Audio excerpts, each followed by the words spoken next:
Salut tout le monde, on est parti aujourd'hui pour le 1423e épisode de l'After Zap Image. On va débuter les amis avec les résultats complets de cette journée de Ligue des Nations qui s'est déroulée hier soir. Donc en Ligue A, la Croatie s'est imposée face au Danemark, l'équipe de France s'est imposée face à l'Autriche, la Belgique s'est imposée face au Pays de Galles, et victoire aussi pour les Pays-Bas du côté de la Pologne. A noter en Ligue C un match complètement dingue entre la Turquie et le Luxembourg qui s'est terminé sur le score de 3 partout.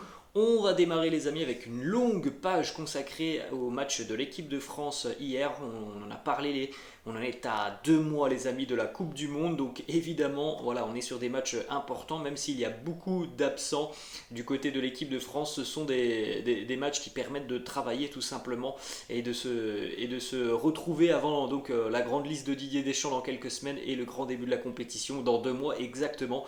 Des Bleus rassurants hier face à l'Autriche, victoire 2-0 pour l'équipe de France. Le quotidien, l'équipe qui titre nettement moins flou. On rappelle tout de même les amis qu'on s'était quitté avec l'équipe de France sur la trêve internationale du mois de juin avec une trêve qui avait été catastrophique pour les Bleus en termes de résultats, qui était passé complètement au travers de leur groupe de Ligue des Nations. D'ailleurs les Bleus sont éliminés de toute possibilité d'une qualification au Final Four, mais en tout cas l'équipe de France peut encore aller chercher son maintien, et hier elle a montré un très joli visage face à l'Autriche avec en plus de ça, comme on l'a dit les amis, énormément d'absents du côté de l'équipe de France. Donc on a vu des joueurs qui n'ont pas forcément l'habitude d'être ensemble du côté du groupe de Didier Deschamps et qui pourtant ont fait de très bonnes choses hier. Victoire 2-0.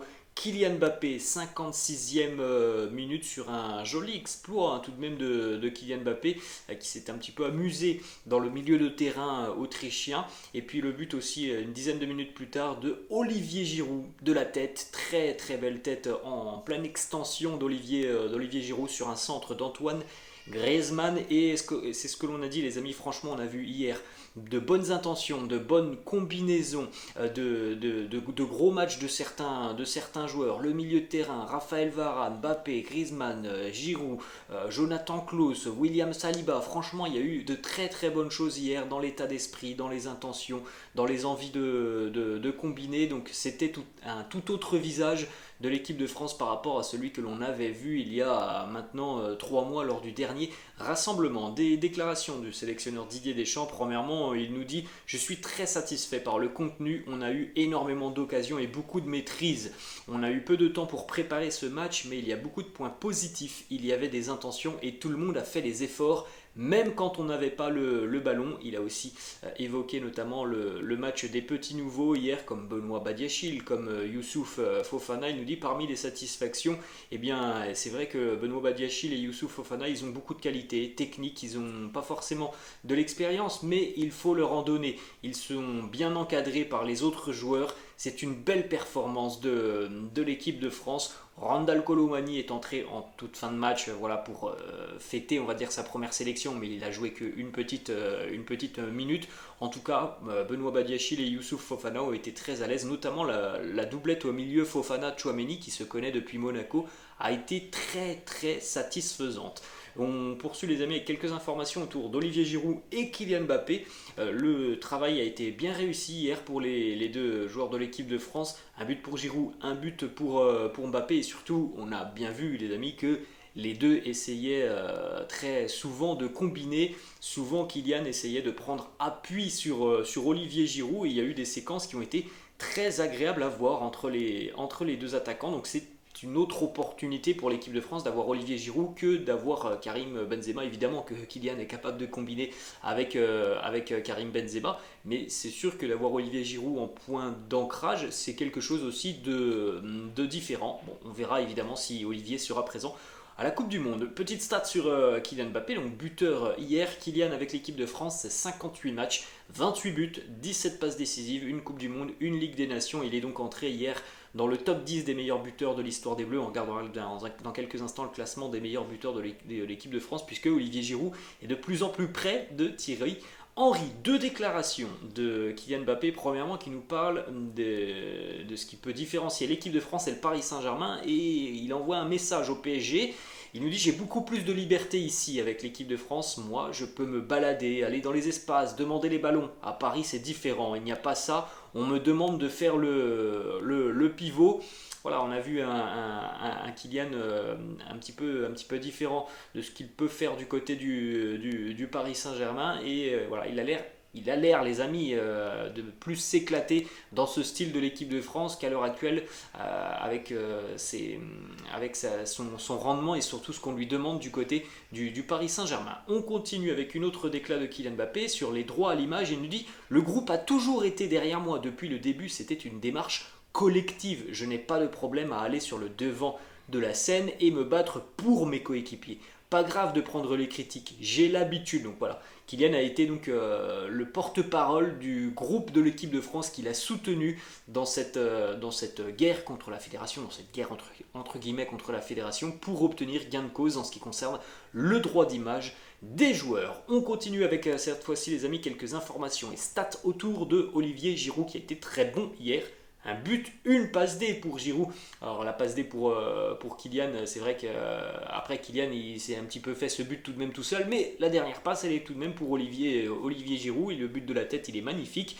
D'ailleurs on a deux déclats de Mbappé qui réagit au match d'Olivier Giroud et qui parle notamment de certaines combinaisons. Il nous dit: Olivier Giroud aujourd'hui il nous a rendu encore un très grand service. On est très content, on a réussi à bien combiner tous les deux. C'est évidemment un plus pour l'équipe de France, c'est normal, et aujourd'hui il a été très bénéfique pour nous. On regarde donc, les amis, le classement des top 10 des buteurs de l'histoire de l'équipe de France, et donc avec ce nouveau petit but hier, Olivier Giroud n'en est plus qu'à 2 buts de Thierry Henry. Et oui, Olivier Giroud qui, on l'espère, deviendra peut-être très rapidement le meilleur buteur de l'histoire de l'équipe de France. Et comme vous pouvez le constater aussi, Kylian Mbappé hier est entré officiellement dans le top 10 en égalant Youri Djorkaeff et ses 28 buts. Une autre statistique, les amis, sur Olivier Giroud, qui est devenu hier le plus vieux passeur en équipe de France, le plus vieux buteur aussi en équipe de France, et le plus vieux joueur à être décisif avec l'équipe de France. Bravo à Olivier. On continue d'ailleurs, les amis, avec une déclaration du sélectionneur Didier Deschamps sur Olivier Giroud. Il nous dit: il s'est trouvé dans des situations très compliquées ces dernières années avec peu de temps de jeu, et à chaque fois qu'il a été en équipe de France, il a été performant. C'est très bien pour l'équipe de France. Après, les amis, on sait que si Karim avait été disponible, Olivier ne serait certainement pas dans le groupe. Donc voilà, Olivier, il met toutes les chances de son côté pour être présent avec les Bleus lors du mondial au Qatar. Maintenant, la décision finale, elle est dans les mains du sélectionneur. Ensuite, une petite stat aussi sur Antoine Griezmann, passeur décisif sur le but de Olivier Giroud. Antoine Griezmann a délivré hier sa 25e passe décisive en équipe de France. Il a égalé le record de Thierry Henry comme meilleur passeur des Bleus au 21e siècle. Petite image aussi d'un but qui aurait pu être magnifique hier, c'était en première mi-temps, le retourné acrobatique d'Aurélien Tchouaméni qui va être repoussé par le gardien sur sa barre transversale. Ensuite, Antoine Griezmann va manquer un petit peu son geste à 1 mètre du but, et au final, les Autrichiens vont bien s'en sortir, mais voilà, on était à 2 doigts de voir un retourné d'Aurélien Tchouaméni.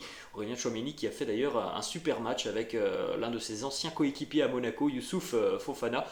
Youssouf Fofana qui nous dit voilà, on n'avait pas forcément eu de conseils de la part de Didier Deschamps. Il nous a dit tout simplement de jouer comme on l'avait déjà fait avec l'AS Monaco, sous la forme d'un double pivot, d'être plutôt bien équilibré, et je pense que c'était assez naturel la prestation que l'on a fait et que l'on a rendue sur le terrain. Il a aussi dit, Youssouf Fofana, qu'évidemment avoir des joueurs qu'il connaît ou qu'il a connus autour de lui, comme Tchouaméni, comme Benoît Badiachil, a été un plus pour lui. C'était évidemment beaucoup plus simple de s'adapter.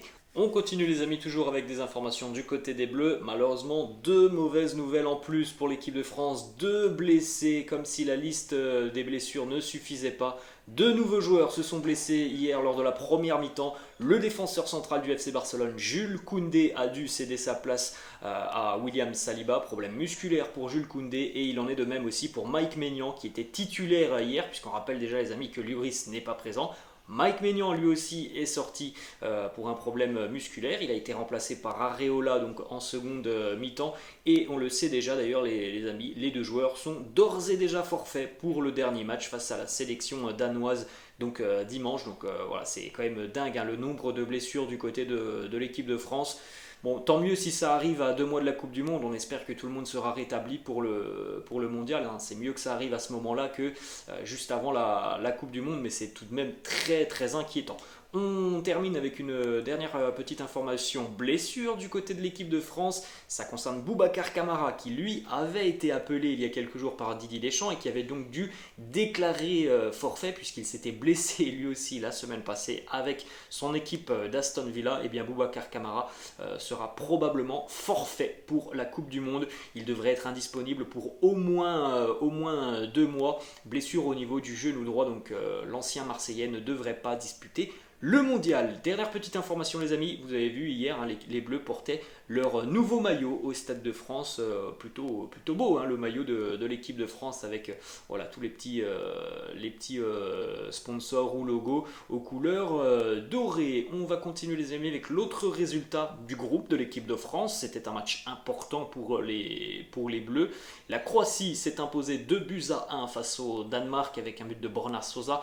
L'égalisation magnifique d'Eriksen à la 77e minute. Et puis le Rennais, Lovro Majer, 2 minutes plus tard, 79e, qui donne l'avantage à la Croatie, qui pour le moment est en tête du groupe, hein, puisque les Croates comptent 10 points, le Danemark 9 points, l'équipe de France 5 points et l'Autriche compte 4 points. Donc finale pour les Danois, ça sera dimanche hein, face à l'équipe de France dans le même temps. Donc la Croatie affrontera l'Autriche. On poursuit les amis hier la victoire des Diables Rouges belges 2-1 face au Pays de Galles. Kevin De Bruyne, Michy Batshuayi, Kiefer Moore a marqué pour le Pays de Galles. A noter que le sélectionneur de la Belgique, Roberto Martinez, a été expulsé hier. Regardez un petit peu notamment le match de Kevin De Bruyne qui a marqué sur une passe décisive de Michy Batshuayi et puis quasiment une demi-heure plus tard, Kevin De Bruyne il lui a rendu l'appareil en donnant une passe D à Michy Batshuayi. Kevin De Bruyne a été exceptionnel une nouvelle fois hier. Petite déclaration de Roberto Martinez, le sélectionneur des Diables Rouges,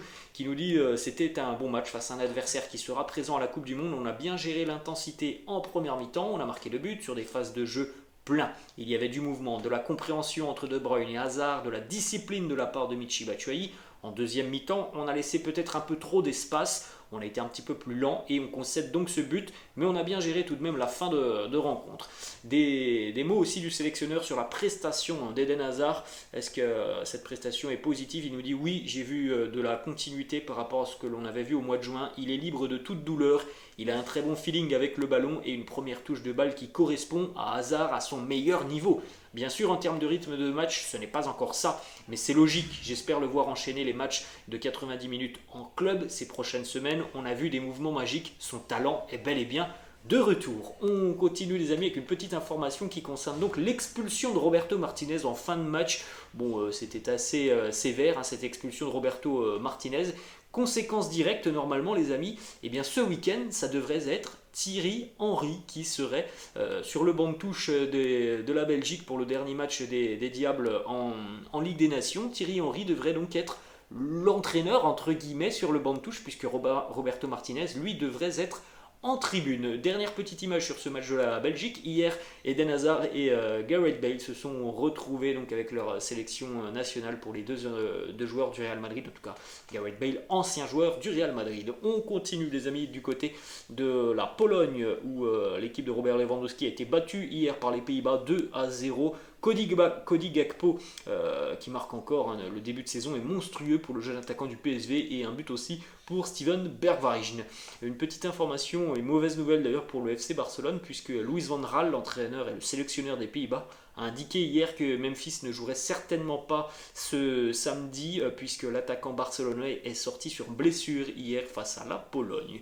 On enchaîne les amis avec une petite image assez impressionnante sur la qualité et surtout la profondeur de banc du côté de la sélection brésilienne. Vous faites un petit arrêt sur image pour découvrir tout ça, regardez un petit peu à quel point cette sélection brésilienne a une équipe qui peut quasiment être doublée, comme par exemple pour l'équipe de France les amis. Eh bien, il y a de la qualité, beaucoup de qualité du côté du Brésil, on pourrait presque aligner aligner deux équipes qui seraient monstrueuses côté brésilien.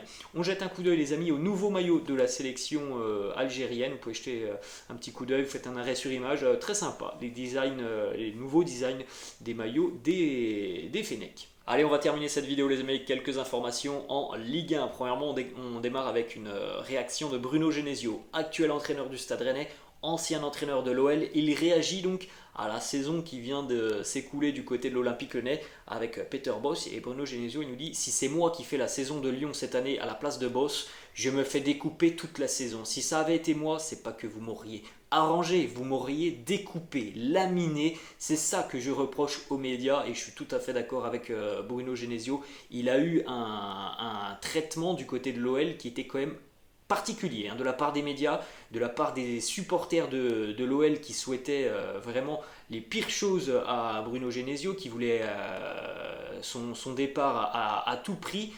Il avait été vraiment victime tout simplement d'un acharnement du côté de l'Olympique Lyonnais, alors que son équipe avait tout de même des résultats, que son équipe jouait plutôt bien. Et quand je vois ce qui se passe autour de Peter Bosz, où on a l'impression que Peter Bosz pour le moment il a un totem d'immunité du côté de l'OL. Il n'y a pas très peu de résultats du côté de l'OL, il n'y a pas forcément de fond de jeu, mais visiblement pour le moment on ne reproche pas grand chose à Peter Bosz du côté notamment des supporters lyonnais. On a une autre information les amis qui concerne l'OL, c'est une information qui nous vient de Foot Mercato et de RMC Sport. Peter Bosz pourrait être limogé de l'Olympique Lyonnais s'il n'atteint pas les 30 points avant la Coupe du Monde. Donc les Lyonnais ont donc 7 matchs pour gagner 17 points supplémentaires. Donc faites le calcul les amis, sur 21 points il faut en prendre 17.